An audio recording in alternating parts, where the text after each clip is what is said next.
안녕하세요. 미래를 설계하라 경제잡학사전 진행의 이해솔입니다. 오늘은 박세아, 이라윤, 그리고 최한솔 아나운서와 함께합니다. 안녕하세요. 안녕하세요. 네, 어제 미국 시장에서는 이 AI의 열풍이 조금 꺾인 모습입니다. 엔비디아가 좋은 실적을 발표하면서 어제 우리 시장은 삼성전자와 SK하이닉스를 중심으로 6,300포인트까지 올라갔었는데요. 미국 시장에서는 그렇지 못했습니다.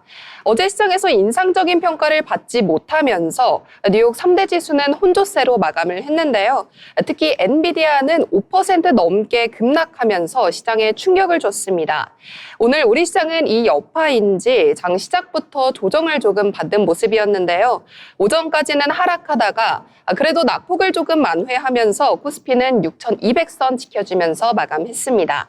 그럼 먼저 지난주 뉴욕 시장 마감 상황과 글로벌 이슈 박세아 아나운서가 전해드리겠습니다.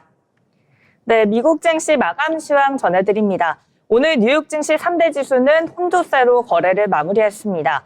다우지수만 강보합권에서 선방했고요. 기술주 중심의 나스닥과 S&P 500 지수는 하락했습니다. 어제 장마감 후 발표된 엔비디아의 4분기 실적은 어닝 서프라이즈였습니다. 매출은 681억 달러, 주당 순이익은 1.62달러로 각각 전년 대비 큰 폭으로 상승했는데요. 하지만 정작 주가는 5% 넘게 급락했습니다. 시장의 눈높이가 워낙 높았던 데다 AI 반도체 시장에서의 점유율 축소 가능성, 또 높은 매출 총이익률을 계속 유지할 수 있을지에 대한 이 의문이 해소되지 못했기 때문입니다. 또 헤지펀드 매니저 마이클 버리가 엔비디아의 구매 약정 규모를 지적한 점도 부담이 됐습니다.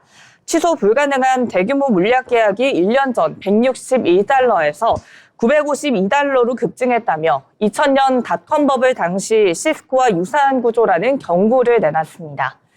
다만 미국과 이란 간 핵 협상이 진전을 보였다는 소식에 유가 상승분이 일부 반납되면서 증시 낙폭은 장후반 다소 줄어드는 모습이었습니다. 이어서 히트맵 보시겠습니다. 간밤 뉴욕 증시는 전반적으로 약세 흐름을 보였습니다. 특히 기술주와 반도체 업종의 낙폭이 두드러졌습니다. 먼저 반도체부터 보면 엔비디아가 5% 넘게 급락했고요. AMD 역시 3% 안팎 밀리면서 반도체 전반에 매도세가 강하게 나타났습니다. 대형 기술주도 흐름이 엇갈렸습니다. 마이크로소프트 소폭 상승에 그쳤고 애플은 약보합권, 구글은 1%대 하락을 기록했습니다. 아마존과 테슬라도 각 1에서 2%대 하락하며 소비 성장주 전반이 부담을 받았습니다. 반면 헬스케어는 일라이릴리 등 소폭 하락했고 산업재에서는 캐터필러와 일부 방산, 항공주가 약세를 나타냈습니다. 종합해보면 오늘 시장은 기술주, 특히 반도체 중심의 조정이 지수 전반을 끌어내린 가운데 빅테크와 반도체 조정이 두드러진 하루라고 정리해볼 수 있겠습니다. 이어서 글로벌 뉴스 살펴보겠습니다. 미국과 이란이 현지 시각 26일 스위스 제네바에서 이란 핵 문제를 두고 3차 협상을 진행했습니다. 이란은 우라늄 농축을 일시 동결하는 방안을 제안했다고 알자지라가 보도했는데요. 다만 영구적 농축 중단이나 핵시설 해체, 우라늄 비축량 이전은 전면 거부했습니다. 이란 외무부는 제재 해제와 평화적 핵 이용 권리는 양보할 수 없다고 강조했습니다. 반면 미국은 고농축 우라늄 생산의 완전 중단과 비축 물량 포기를 요구하면서 일모일조항 없는 영구적 합의를 원하고 있는 것으로 전해졌습니다. 백악관은 트럼프 대통령이 아무 전제 조건 없이 김정은 북한 국무위원장과의 대화에 계속 열려 있다고 전했습니다. 이는 북한의 핵 보유 인정을 전제로 한 조건부 대화 발언에 대한 입장을 묻는 질문에 대한 답변인데요.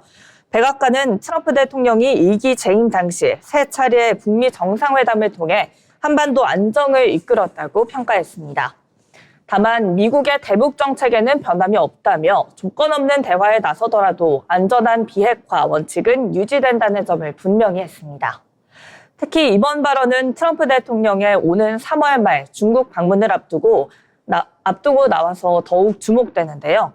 방중기간 시진핑 주석과의 회담을 계기로 북미 간 접촉 가능성도 거론되고 있습니다. 다음 소식입니다. 하늘을 나는 에어택시가 중동 사막 한가운데서 시험 비행에 나섰습니다.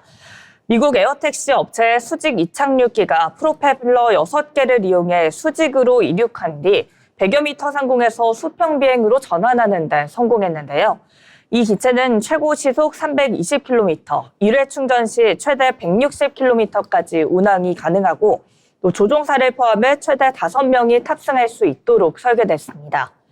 또 프로펠러 하나에 모터 2개를 장착해 일부 고장이 발생해도 비행이 가능하도록 안전성을 높였습니다.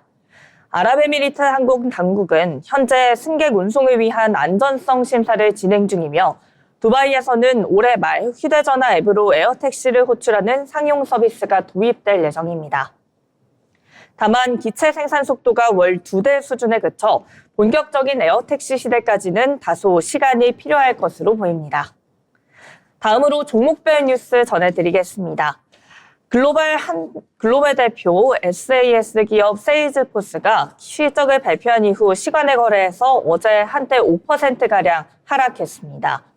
2026 회계연도 4분기 매출은 112억 달러로 전년 대비 12% 증가했고 조정주당 순이익은 3.81달러로 시장 예상치를 웃돌았습니다. 다만 2027 회계연도 매출 가이던스 중간값이 월가 기대에 못 미치면서 주가 하락을 막지는 못했습니다.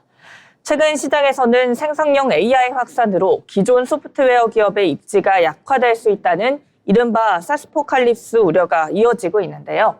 마크 베니오프 CEO는 컨퍼런스 콜에서 이 표현을 직접 언급하면서 과거에도 여러 차례 위기를 극복해왔다고 강조했습니다. 세일즈포스는 AI 에이전트 성과를 보여주기 위해 에이전트 작업 단위 AMU라는 새로운 지표를 제시했고요. AI 에이전트 사업 매출은 전년 대비 169% 증가했다고 밝혔습니다. 또 배당금을 6% 인상하고 500달러 규모의 자사주 매입 계획을 발표하는 등 공격적인 주주 환원 정책도 내놨습니다. 다만 AI 정책 관련 비용 부담과 수익성에 대한 시장의 의구심은 여전히 남아있는 상태입니다. 다음으로 애플입니다. 애플의 팀 쿡 CEO는 다음 주 월요일 신제품 출시를 예고했습니다. 최근 AI 투자 확대와 함께 스마트폰 출하량 둔화 우려가 제기되고 있는 가운데 이번 신제품이 실적 모멘텀을 다시 살릴 수 있을지 시장에 관심이 쏠리고 있는데요. 특히 올해 들어 AI 기능 강화 경쟁이 치열해지는 만큼 애플이 어떤 전략을 내놓을지 기대됩니다. 다음은 테슬라입니다. 테슬라는 오토파일럿과 완전 자율주행 명칭 사용을 둘러싸고 캘리포니아 규제당국과 법정 공방을 이어가기로 했습니다. 자율주행 기술에 대한 규제 리스크가 다시 부각되는 모습인데요. 최근 전기차 수요 둔화 우려까지 겹친 상황에서 이번 법적 이슈가 주가에 어떤 영향을 미칠지 관심이 주목되고 있습니다. 지금까지 미증시 마감 상황과 글로벌 뉴스였습니다. 네, 글로벌 소식 알아봤습니다. 엔비디아의 어닝 서프라이즈에도 차가웠던 투심, 필라델피아 반도체 지수도 3%가 넘게 떨어졌는데요. 그러면서 히트맵에서도 이 반도체주를 중심으로 전반적으로 마이너스권이었네요. 또 미국과 이란 사이의 지정학적 리스크도 아직 불안함이 다 가시지 않은 만큼 오늘 밤 미국 시장은 어떻게 전개될지도 살펴봐야겠습니다. 이어서 최근 핫한 이슈들을 알아보는 모이슈 시간입니다. 최한솔 아나운서가 준비했습니다. 인구가 줄면 성장은 멈춘다. 우리는 오랫동안 그렇게 배워왔습니다. 경제 성장의 기본축은 노동과 자본입니다. 그리고 노동 공급의 크기는 결국 인구 구조에 의해 결정됩니다. 그런데 지금 한국 경제는 그 전제가 시험대에 오르는 구간에 들어섰습니다. 생산 가능 인구는 감소하기 시작했고 고령 인구 비중은 빠르게 늘고 있습니다. 그렇다면 노동 투입이 줄어드는 경제에서 성장은 어떤 방식으로 만들어질 수 있을까요? 전통적인 성장 모형에서 경제는 노동과 자본의 투입이 늘어나면서 확장됐습니다. 인구 증가는 노동 공급 확대에서 소득 증가, 다시 소비 확대에서 투자 증가로 이어지는 구조적 순환을 만들었습니다. 하지만 지금은 노동 투입이 구조적으로 감소하는 국면입니다. 이는 잠재 성장률을 낮추는 압력으로 연결되는데요. 성장의 속도가 자연스럽게 둔화되는 구간이라는 의미입니다. 다만 잠재 성장률을 결정하는 변수는 노동만이 아닙니다. 노동과 자본으로 설명되지 않는 성장의 부분을 경제학에서는 총요소 생산성이라고 부릅니다. 기술 혁신, 제도 개선, 그리고 효율성 향상이 이 영역에 해당하는데요. 인구가 줄어드는 상황에서는 성장의 무게중심이 양적 확대에서 생산성 개선으로 이동합니다. AI, 자동화, 디지털 전환은 산업 트렌드를 넘어 잠재 성장률을 지지하는 요인이 됩니다. 사람 수가 줄어드는 대신 한 사람이 만들어내는 부가가치를 끌어올리는 방향으로 경제 구조가 재편되고 있는 겁니다. 또 하나 중요한 변화는 소비의 총량이 아니라 구성입니다. 고령화는 소비를 단순히 줄이는 요인이 아니라 소비의 중심을 이동시키는 요인에 가깝습니다. 의료, 돌봄, 건강관리 지출은 구조적으로 증가하고 여가나 프리미엄 서비스 수요도 확대되는 흐름입니다. 반면 교육과 육아, 대형 주거 중심 수요는 압축될 가능성이 있는데요. 경제가 축소된다기보다는 수요 함수의 모양이 달라지는 과정이라고 볼 수 있습니다. 자본은 구조 변화를 가장 빠르게 반영합니다. 노동 공급 감소는 임금 압력 상승을 만들고 이는 자동화 투자 확대를 자극합니다. 고령화는 연금, 보험, 헬스케어 산업의 비중을 키우고 1인 가구 확대는 주거와 유통 서비스 산업 전반의 설계를 바꿉니다. 이와 같이 인구 감소는 성장 산업과 쇠퇴 산업을 동시에 만들어내는데요. 여기서 핵심은 성장률의 숫자가 아니라 성장의 방향입니다. 인구 감소 국면에서 과거와 같은 평균 성장률을 기대하는 것은 쉽지 않습니다. 하지만 저성장이 곧 침체를 의미하지는 않습니다.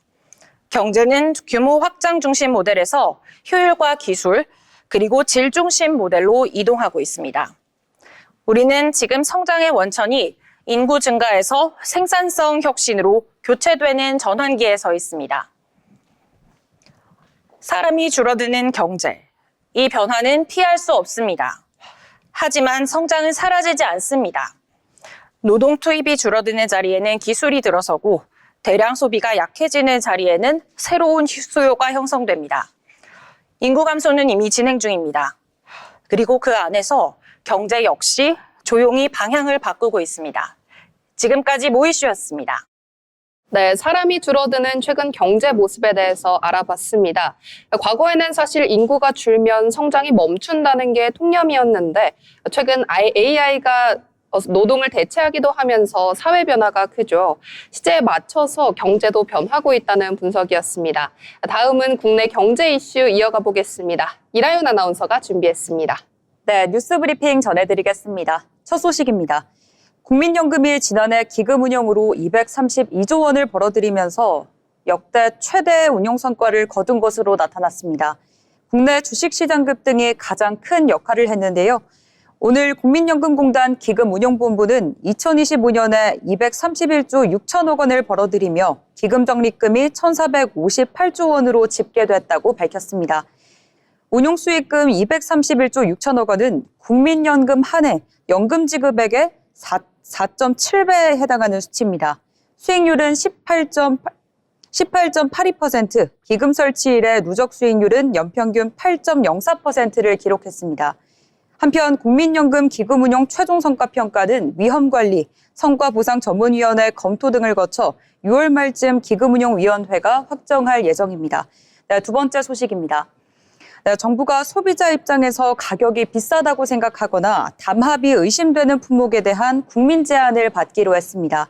공정거래위원회 등이 참여하고 있는 민생물가 특별관리 관계장관 TF는 오늘부터 한국소비자단체협의회와 함께 국민 제안 창구를 운영한다고 밝혔습니다.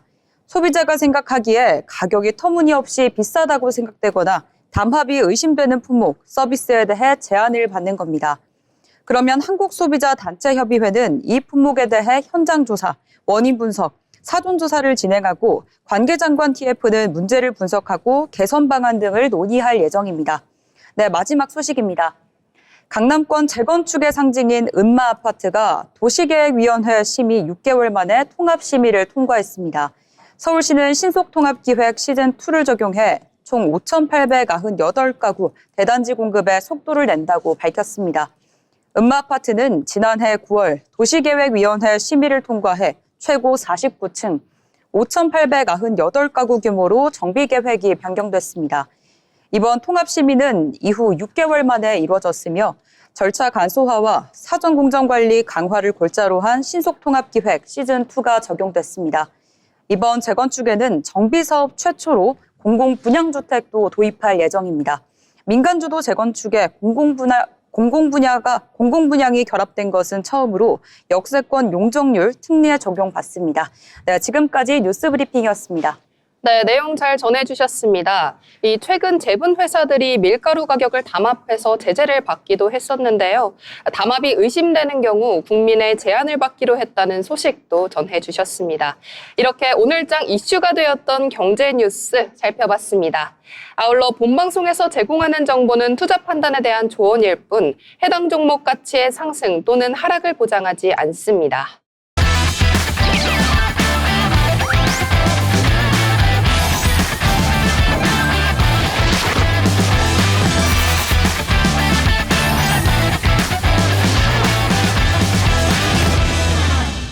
네, 이번 시간 부자가 되고 싶은 아나운서들이 모여 주식 이야기 또 경제 이야기 나눠보는 돈의 맛 시간입니다. 먼저 최한솔 아나운서가 국내 증시 마감 상황 전해드리겠습니다. 네, 오늘 국내 증시는 지수별로 엇갈린 흐름을 보였습니다. 간밤 엔비디아 주가 급락 영향으로 반도체주가 주춤하며 코스피는 하락했고요. 코스닥은 개별 종목 중심의 매수세 덕분에 소폭 상승했습니다. 어제 크게 올랐던 시장이 오늘은 잠시 숨을 고르며 종목별로 온도차가 뚜렷하게 나타난 하루였습니다. 그럼 자세한 지수 상황 살펴보겠습니다. 오늘 코스피는 혼조세를 보이다 1% 하락한 6,244.13포인트의 장 마감했습니다. 코스닥은 4.63% 상승하며 1,192.78포인트로 거래 마감했습니다. 코스피는 쉬어가고 코스닥은 버틴 하루였습니다. 네, 이어서 수급 상황 살펴보겠습니다. 오늘 코스피 시장은 개인은 7조 602억 원, 기관이 1,136억 원 매수 우위를 보였지만 외국인이 7조 4,552억 원 덜어내며 지수 하락을 견인했습니다. 코스닥은 개인이 3,349억 원 순매도한 반면 외국인이 368억 원, 기관이 3,669억 원 동반 매수하며 지수 하락을 막았습니다. 다음은 시가총액 상위 종목 살펴보겠습니다. 먼저 코스피 시장입니다. 오늘은 글로벌 기술주 전체 조정 분위기가 반도체주의 부담으로 작용하며 상대적으로 힘이 떨어진 하루였습니다. 계속해서 상승세를 이어가던 SK하이닉스였는데요. 오늘은 3.46% 하락한 106만 1,000원에 거래 마감했습니다. SK스퀘어 역시 파란불을 켰는데요. 5.01% 하락한 64만 5,000원에 장 마감했습니다. 현대차그룹은 전북 새만금에 약 9조 원 규모의 대규모 투자 계획을 발표했다는 소식이 전해지며 10.67% 상승한 67만 4천 원의 종가 형성했습니다. 오늘 코스피는 대형 기술주는 주춤한 반면 자동차 등 일부 업종이 지수를 받쳐준 장세였습니다. 다음은 코스닥 시장입니다. 삼천당 제약은 유럽 11개국 대상으로 먹는 비만 당뇨 치료제의 독점 라이선스 계약 소식이 전해지면서 매수세가 몰리며 급등했습니다. 8.98% 상승한 82만 5천 원에 종가 형성했습니다. 코오롱 티슈지는 최근 임상 관련 호재 및 기대감이 부각되면서 투자자 관심이 몰렸는데요. 1.9% 상승한 10만 7천 원에 장 마감했습니다. 리가켄바이오는 기술 이전 임상 기대감과 신고가 흐름이 투자 심리를 견인했습니다. 2.35% 상승한 19만 1,700원에 거래 마감했습니다. 오늘 코스닥 시장은 전반적으로 바이오 섹터가 강세를 보인 하루였습니다. 오늘 시장 쉽지 않은 환경 속에서도 저력을 보여줬습니다. 지수는 엇갈렸지만 흐름은 완전히 꺾이지 않았고 투자자들의 선택은 분명해 보였습니다. 한 주의 끝에서 확인한 시장의 체력, 다음 주 흐름으로 이어질지 지켜보겠습니다. 지금까지 마감 시황 전해드렸습니다. 네, 우리 시장 오늘 조금 조정을 받았습니다. 그동안 양대 지수가 길게 모두 빨간불을 켜냈는데 오늘은 코스닥은 다행히 강보합권에서 마감을 했지만 코스피는 하락하면서 쉬어갔습니다. 그럼 오늘 장에서 어떤 종목들이 주목을 받았는지도 살펴봐야겠죠. 먼저 박세 아나운서가 첫 번째 특징주 전해드리겠습니다. 박세 아나운서 어떤 종목일까요? 네, 첫 번째 특징주는 현대제철입니다. 현대제철이 AI 데이터 센터 수요 확대 기대감에 힘입어 장중 강세를 보였습니다. 이번 상승은 탄소 배출을 줄인 탄소 저감 강판 양산 소식이 전해지며 투자 심리가 개선된 영향으로 보입니다.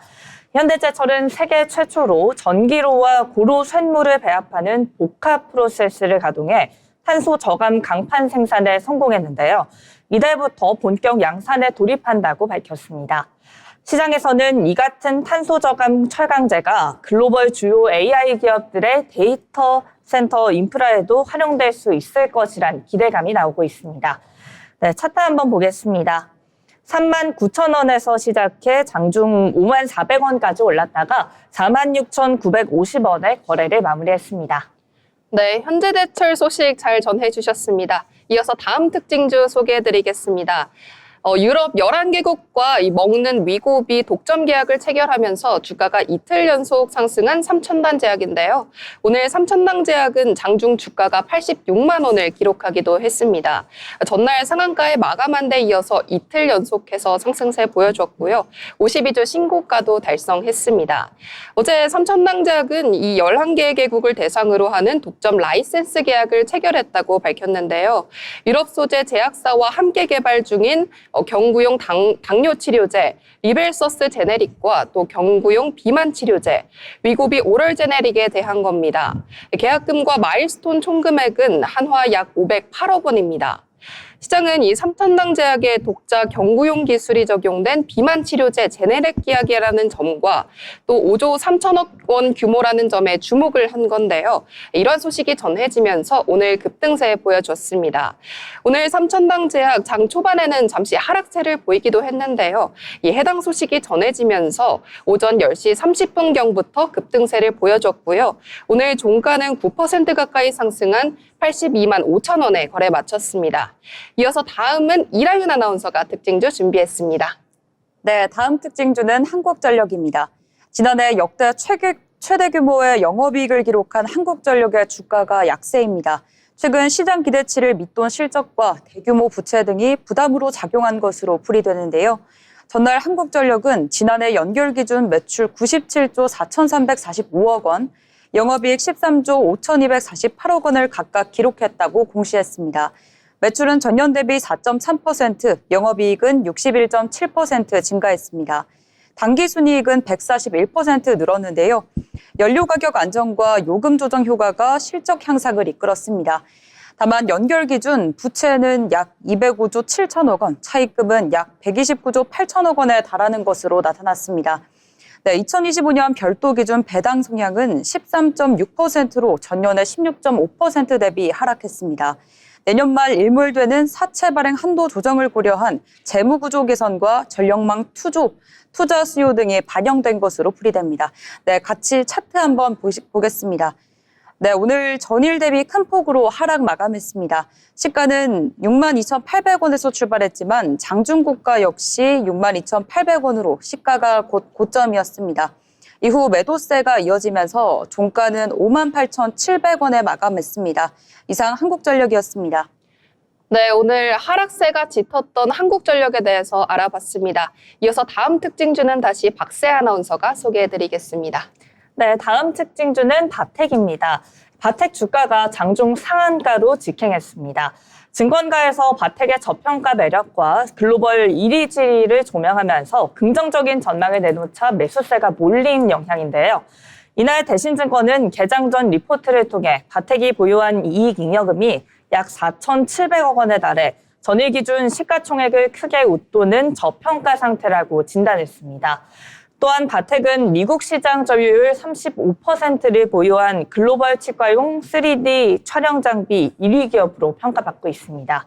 고단가 신제품 그린엑스 21의 미국 판매가 본격화되면서 지난해 4분기에는 역대 최대 매출을 경신한 것으로 확인됐습니다. 증권가는 올해 유럽 출시와 이머징 법인 정상화가 맞물리면서 실적 개선세는 더욱 뚜렷해질 것이라고 밝혔습니다. 차트 한번 보겠습니다.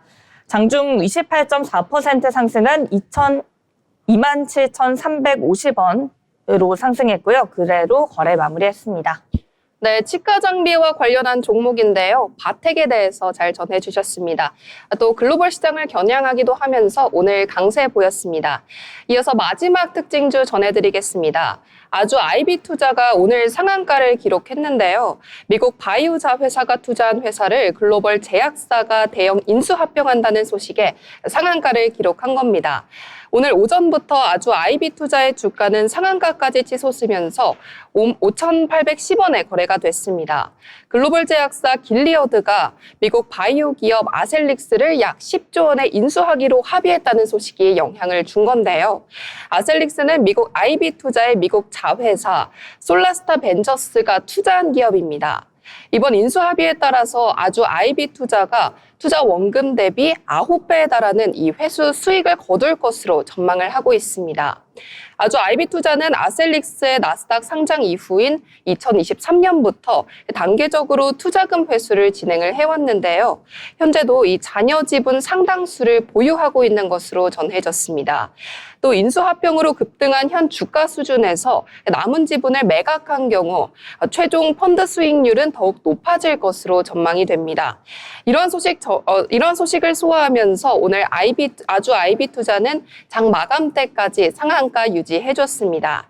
이렇게 오늘 특징주를 소개해드리는 시간 가져봤는데요. 오늘 다양한 종목들 소개해드렸는데 저희가 전해드리는 소식 참고하셔서 투자 리포트 잘 구성하셨으면 좋겠습니다. 이어서 시장의 트렌드를 알아보는 마켓 트렌드 시간입니다. 김나령 아나운서가 준비했습니다. 안녕하세요. 마켓 트렌드입니다. 오늘 국내 증시를 보면 단순히 지수가 올랐다라는 표현만으로 설명이 부족해 보입니다. 지금 시장은 특정 종목 한두 개가 끌고 가는 장세라기보다 반도체 실적 개선과 정책 변화, 그리고 미래산업 투자 기대가 한꺼번에 맞물리면서 레벨 자체를 끌어올리고 있는 흐름이라고 볼 수가 있겠는데요. 실제로 코스피는 지난 25일 사상 처음으로 6,000선을 돌파했고 그 배경에는 AI 기대를 등에 업은 반도체 강세와 코리아 디스카운트 해소 기대가 함께 작용했습니다. 먼저 첫 번째 포인트는 AI 반도체가 지수의 심장을 맡고 있다는 점입니다. 최근 국내 증시의 강한 축은 단연 반도체인데요. 단순한 기대감만 있는 게 아니라 실제 수출 숫자가 이를 뒷받침하고 있습니다. 정부가 발표한 2월 1일부터 30일까지 수출입 현황을 보면 반도체 수출은 전년 동기 대비 134.1% 증가했고 전체 수출에서 차지하는 비중도 34.7%에 달했습니다. 결국 지금 시장은 AI가 정말 돈이 되고 있느냐를 묻고 있고 한국 반도체 산업은 그 질문에 숫자로 답을 하고 있습니다. 여기서 중요한 건 반도체 강세가 단순히 삼성전자나 SK 하이닉스 같은 대형주에만 그치지 않는다는 점입니다. 시장에서는 HBM, 첨단 패키징, 테스트 장비, 전력 인프라, 냉각 솔루션처럼 AI 반도체를 둘러싼 주변 밸류체인 전반으로 관심이 넓어지고 있습니다. 다시 말해서 지금 장은 반도체가 좋다 해서 끝나는 게 아니라 그 반도체 사이클이 어디까지 확산될 수 있느냐를 보는 장세라고 할 수가 있겠습니다. 로이터 통신도 최근 한국 증시 강세의 핵심 동력으로 AI와 반도체 실적 기대를 꼽았고 특히 한국 시장이 신흥국 랠리를 이끄는 대표 주자로 부상했다고 전했습니다. 두 번째 포인트는 정책 모멘텀, 즉 코리아 디스카운트 해소 기대입니다. 이번 장세가 더 무서운 이유는 실적뿐 아니라 한국 시장의 구조 자체를 다시 보게 만드는 재료가 붙고 있다는 점입니다. 2월 25일 국회는 상법 개정안을 통과시켰고 이 개정안 안에는 상장사의 자사주 소각 의무화 내용이 포함됐습니다. 시장이 이 부분에 민감하게 반응한 이유도 분명합니다. 그동안 한국 증시는 실적이 나와도 기업 지배구조 이슈와 낮은 주주 환원 때문에 늘 할인받아 왔는데 이번 조치는 바로 그 할인 요인을 건드리는 정책이기 때문입니다. 쉽게 말해서 이제 시장은 한국 기업이 돈을 잘 버는 것만 보는 게 아니라 그 돈이 주주 가치로 연결될 수 있는 구조인가까지 같이 보게 된 겁니다. 그래서 최근 지수 상승은 단순한 유동성 장세라기보다 한국 증시의 평가 방식이 바뀔 수 있다는 기대를 먼저 반영하는 흐름으로 해석할 수가 있겠습니다. 코스피가 1월 22일 5,000선을 넘긴 뒤 불과 한 달여 만에 6,000선까지 도달했다는 점도 시장이 이 변화를 얼마나 빠르게 가격에 반영하고 있는지를 보여주는 대목입니다. 세 번째 포인트는 미래산업 투자 확대입니다. 지금 시장은 단지 현재 실적 좋은 업종만 사는 장이 아니라 앞으로 2년, 3년 뒤 어떤 산업이 한국 증시의 새 주도축이 될지를 미리 찾아가고 있는 모습이 보이고 있습니다. 대표적으로 현대차그룹은 2026년부터 2030년까지 국내 125조 2천억 원을 투자하겠다고 발표했는데요.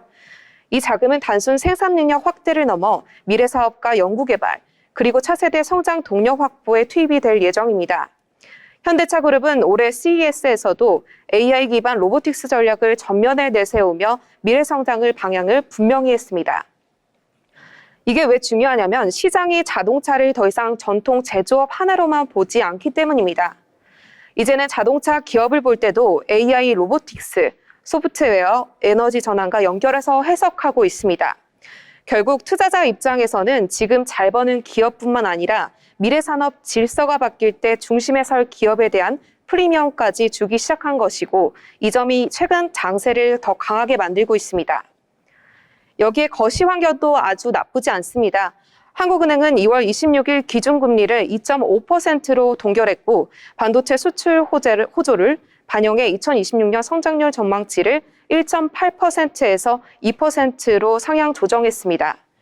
금리를 급하게 더 올릴 필요는 낮아졌고 성장 전망은 오히려 개선됐다는 점에서 주식시장 입장에서는 부담보다 안도감이 더 큰 재료로 받아들여졌습니다. 즉 지금 시장은 실적과 정책뿐 아니라 거시 환경까지 일정 부분 우호적인 그림을 만들어가고 볼 수 있습니다. 정리해 보겠습니다. 지금 국내 증시는 첫째, AI 반도체 수요가 실제 수출과 실적으로 이어지고 있고 둘째, 정책 변화가 코리아 디스카운트 해소 기대를 키우고 있으며 셋째, 대기업들의 미래산업 투자가 다음 주도주에 대한 상상력을 자극하고 있다는 점에서 강한 흐름을 이어가고 있습니다. 그래서 지금 장에서는 단순히 무엇이 많이 올랐냐 보기보다 반도체 중심축이 어디까지 확산되는지, 정책 수혜가 어떤 업종으로 번지는지, 그리고 미래 투자 스토리가 실제 종목으로 연결되는지를 함께 보는 시각이 중요해 보입니다. 지금까지 마켓 트렌드였습니다. 네, 마켓 트렌드 잘 전해주셨습니다. 최근 국내 증시의 흐름에 대해서 잘 짚어주셨는데요. 이어서 기업에 대해서 알아보는 기업 사전 시간이죠. 이라윤 아나운서가 준비했습니다. 네, 오늘 기업 사전에서 살펴볼 기업은 BGF 리테일입니다. 이 회사는 국내 편의점, CU를 운영하는 기업으로 편의점 유통시장에서 매일의 소비를 연결하는 생활 인프라 기업의 역할을 하고 있습니다. 경기가 꺾일 때도 근거리 소량 구매 수요가 남아있고 반대로 체감 경기가 살아나면 간편식, 디저트, 주류 같은 일반 상품 매출이 탄력을 받으면서 실적이 움직이는 특징이 있습니다. 네, BGF 리테일의 비즈니스 모델은 단순히 물건을 파는 것을 넘어 가맹점 기반 네트워크를 구축하고 상품 서비스, 운영 시스템을 제공하는 구조입니다. 즉 본사가 점포를 직접 운영하기보다는 가맹점주와의 협력 구조로 시장을 확대해서 수익을 만드는 방식입니다. 또한 물류 등 관련 밸류체인을 가진 종속 회사들과 함께 움직이는 구조로 알려져 있습니다. 네, 최근 실적 발표에 따르면 2025년 연간 기준 BGF 리테일은 매출액 9조 612억 원, 영업이익 2,539억 원을 기록했습니다. 이는 각각 전년 대비 매출은 약 4.2% 증가, 영업이익은 약 0.9% 증가한 수치로 역대 최대 실적을 달성한 겁니다. 특히 작년 4분기 실적을 보면 매출은 2조 2,923억 원, 영업이익은 642억 원으로 집계됐습니다. 네, 실적 배경을 보겠습니다. BGF 리테일은 기존점 매출 증가와 상품 구성 다변화에 힘입어 성장을 이뤄냈는데요. 예를 들어 일반 상품 매출 비중 확대와 퀵커머스 배달 서비스 강화 등으로 단순 출점 확대에 의존하지 않는 수익 구조를 만들어가고 있습니다. 점포 전략을 보면 2025년 말 기준 가맹점 수는 18,711개, 전년 대비 253개 순증했습니다. 네, 또한 신규 점포의 일매출도 전년 대비 증가하는 등 점포 경쟁력 강화에도 집중하고 있습니다. 다만 편의점 업종 특성상 경쟁 심화, 그리고 상품 믹스 변화 유지 여부, 그리고 운영 비용 압박 같은 리스크 요인도 있습니다. 특히 물류비, 인건비 상승과 같이 고정비 비중이 높아질 경우 수익성에 영향을 끼칠 수 있습니다. 정리해보자면 BGF 리테일은 편의점 CU 네트워크를 기반으로 2025년에 역대 최대 실적을 달성했으며 매출과 이익 모두 전년 대비 성장한 모습을 보여줬습니다. 앞으로는 기존점 상장, 차별화된 상품 전략, 그리고 효율적인 점포 운영이 핵심 관전 포인트가 될 것 같습니다. 지금까지 기업사전이었습니다.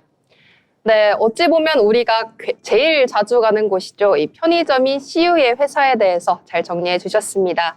이어서 알아두면 쓸데있는 정보 시간입니다. 유용한 스마트폰 앱에 대해서 준비를 했다는데요. 빈주영 아나운서가 전해드리겠습니다. 알아두면 쓸데있는 정보를 알려드리는 알쓸정 시간입니다. 여러분, 요 며칠 날씨가 정말 많이 따뜻해지지 않았나요? 저도 어제 날씨가 너무 좋아서 한강 산책 다녀왔습니다. 날이 풀리면서 야외 활동하시는 분들이 참 많아지셨는데요. 오늘은 저처럼 산책을 좋아하시는 분들을 위한 애플리케이션 하나 소개해드리겠습니다. 오늘의 알쓸정은 손목닥터 9988입니다. 손목닥터 9988은 서울시가 시민들의 건강한 생활습관 형성과 건강 증진을 위해 지난 2021년부터 시작한 서울형 헬스케어 사업입니다. 신체활동, 체력 측정, 건강관리라는 세 가지 키워드를 내세웠는데요. 손목닥터 9988의 가장 특징이 되는 서비스는 하루 8,000보를 걸으면 100포인트를 지급한다는 겁니다. 걸음수로 포인트를 제공하는 애플리케이션 많이 사용해보신 분들은 아실 텐데요. 하루 100포인트면 정말 혜택이 큰 겁니다. 또한 건강 퀴즈에 참여하면 추가 포인트도 준다고 하는데요. 연간 최대 14만 2천 포인트까지 받을 수 있다고 합니다. 기존의 손목닥터 9988은 모집 때마다 조기 마감되는 등 호응이 아주 뜨거웠습니다. 그래서 2024년부터 선착순 모집에서 상시 모집으로 전환했고 스마트워치 없어도 휴대폰 앱만으로 손쉽게 사용할 수 있게 되었는데요. 또 출산모, 고립은둔청년, 60세 이상 어르신 등 건강 취약계층을 위한 서비스를 제공합니다. 필요하다면 1:1 건강상담 서비스와 다양한 건강 지식도 받아볼 수 있습니다. 청년들에게는 스스로 생활 습관을 개선할 수 있도록 도와줄 뿐만 아니라 여러 가지 미션과 이벤트를 통해 재미까지 보장하고 있습니다. 그렇다면 가장 중요한 건 누가 어떻게 참여할 수 있느냐일 텐데요.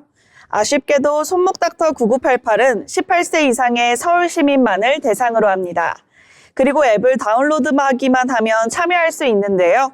가입만 해도 포인트를 지급하고요. 하루 8,000보 이상 걸으면 매일 100포인트를 지급합니다. 70세 이상 고령층의 경우 포인트 달성 기준이 5,000보니까요. 차근차근 도전해보시면 좋을 것 같습니다. 앞에 보이시는 포인트 기준은 서울시 홈페이지에서 제공하는 정보인데요. 시기에 따라 포인트 정책은 변경될 수 있다고 하니 이 점 꼭 유의하시길 바랍니다. 이렇게 모은 포인트는 서울페이머니로 전환이 가능한데요. 현금처럼 이용이 가능합니다. 서울시에서 시민들의 건강 증진을 위해 여러 다른 프로그램도 운영 중입니다. 그리고 이 맞춤형 건강 프로그램으로 추가 포인트도 쌓을 수 있다고 하는데요. 치매, 대사증후군, 금연 등 여러 가지 프로그램을 운영하고 있으니까요. 필요에 따라 자세한 대상과 내용 확인 후 활용해 보시면 좋을 것 같습니다. 저는 몇 달 전부터 손목닥터 9988 앱을 사용하고 있습니다. 실제 사용자의 꿀팁 몇 개 전해드리자면 스마트워치가 없어도 되지만 있으신 분들이라면 꼭 연동하시는 걸 추천드립니다. 스마트워치 연동 시 걸음수를 보다 정확하게 반영하더라고요. 그리고 매일 걸은 후에 앱을 꼭 실행시켜 주셔야 하는데요. 아무리 열심히 걸어도 앱에 들어가지 않으면 당연히 포인트는 쌓이지 않습니다. 나를 위해 건강도 챙기고 경제적으로 포인트도 얻고 좋은 혜택 꼭 챙겨가시길 바랍니다. 지금까지 알아두면 쓸데있는 정보였습니다. 네, 환절기가 다가오고 있죠. 날씨가 좀 따뜻해지면서 이런 환절기에 또 건강 조심하셔야겠는데요. 건강에 도움이 되는 손목닥터 9988이었습니다. 다음은 시장의 흐름과 산업 동향을 알아보는 투자 리포트 시간입니다. 오늘은 대한항공의 성장 가능성에 대해서 알아보겠는데요. 박세아 아나운서가 준비했습니다. 네, 다음은 대한항공에 대한 하나증권 기업 분석 리포트를 한번 살펴보겠습니다. 저도 투자하고 있는 종목이기도 한데요. 이번 리포트의 핵심은 부산 테크센터 탐방을 통해서 드러난 대한항공 항공우주사업부의 구조적 성장 가능성입니다. 먼저 사업 개요입니다. 대한항공은 여객 사업이나 화물 사업을 생각하시는 분들이 많을 텐데요. 대한항공은 항공우주 사업 또한 4%의 매출을 차지하고 있습니다. 매출 비중의 4% 적다고 느끼실 수 있겠지만 그 성장성이 크게 열려 있다는 점이 주목할 만합니다. 대한항공 부산테크센터는 항공우주사업부의 핵심 거점으로 항공기체, 군용기, 무인기 3개 사업을 영위하고 있습니다. 2025년 항공우주사업부 매출은 약 7,796억 원 수준입니다. 아직까지는 민항기 부품 매출 비중이 절대적이지만 보고서는 군용기와 무인기 매출이 본격화되면서 이 성장 속도는 점차 가팔라질 것으로 예상했습니다. 이 센터는 1977년 건립됐고요. 70년대 군용기 창정비를 시작으로 90년대 항공기체 제조, 2015년부터는 무인기 개발까지 확장해 왔습니다. 50년 가까이 축적된 R&D와 트랙 레코드가 지금 구간에서 빛을 보기 시작했다는 평가입니다. 세부 사업 한번 살펴보겠습니다. 첫째, 항공기체 사업입니다. 대한항공은 보잉과 에어버스형 윙팁, 에이프터바디, 카고도어 등 동체 핵심 부품의 제조, 납품하고 있습니다. 글로벌 여객기 증산이 진행되면서 연간 10% 이상 매출 성장이 가능하다는 전망입니다. 둘째는 군용기 사업입니다. 국내 및 미군 대상 창정비와 성능 개량 사업이 중심인데요. 특히 미국의 RSF 정책에 따른 MRO 확대는 중장기 수주 파이프라인의 긍정적 요인으로 평가됩니다. 누적 창정비 실적은 5,500대에 달합니다. 셋째는 무인기 사업입니다. 중고도 무인기, 저피탄 무인기, 타격형 무인기 플랫폼을 보유하고 있으며 파생형 아이템 양산과 수출 확대를 추진 중입니다.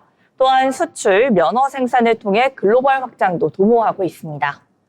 이제 전사 실적을 한번 보겠습니다. 2025년 예상 매출은 25조 원 수준, 2026년은 25.9조 원 수준으로 전망됩니다. 다만 영업이익은 2024년 고점 이후 조정 국면인데요. 2026년 영업이익은 9,060억 원, EPS는 1,104조 원으로 전망됩니다. EPS는 1,104원으로 추정됩니다. PER은 2026년 기준 25배 수준으로 높아지지만 이는 이익 정상화 이전 구간이라는 점을 감안해야 합니다. 목표 주가는 32,000원, 투자 의견은 바이를 유지했습니다.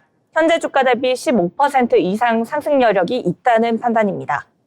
리포트의 결론은 명확합니다. 첫째, 항공 운송 본업은 사이클 조정 구간이지만 중장기 경쟁력은 유지되고 있다. 둘째, 항공우주사업부는 운용기 MRO, 성능 개량, 무인기 양산을 축으로 구조적 성장 초입에 진입했다. 셋째, 50년간 축적된 기술력과 정부, 군 네트워크를 기반으로 추가 수주 가능성은 충분히 열려 있다. 대한항공이 단순 항공사가 아니라 항공, 우주, 방산을 아우르는 복합 플랫폼 기업으로 확장하고 있다는 분석입니다. 네, 정리하겠습니다. 이번 리포트의 핵심은 실적 모멘텀의 이동입니다. 단기적으로는 항공 운임과 이익 레벨이 둔화되고 있지만 중장기적으로 항공 우주 사업이 새로운 밸류에이션 프리미엄을 만들 수 있는 구간이라는 점입니다. 본업과 신사업 모두 업사이드가 존재한다는 점을 강조하면서 투자 의견 바이, 목표 주가 32,000원 유지했다는 점 다시 한번 말씀드립니다. 지금까지 하나증권 기업 분석 리포트 대한항공 편이었습니다. 네, 오늘 브리핑이 투자 판단에 대한 조언이 되셨길 바라면서 지금까지 투자 리포트 전해드렸습니다. 아울러 본방송에서 제공하는 정보는 투자 판단에 대한 조언일 뿐 해당 종목 가치의 상승 또는 하락을 보장하지 않습니다.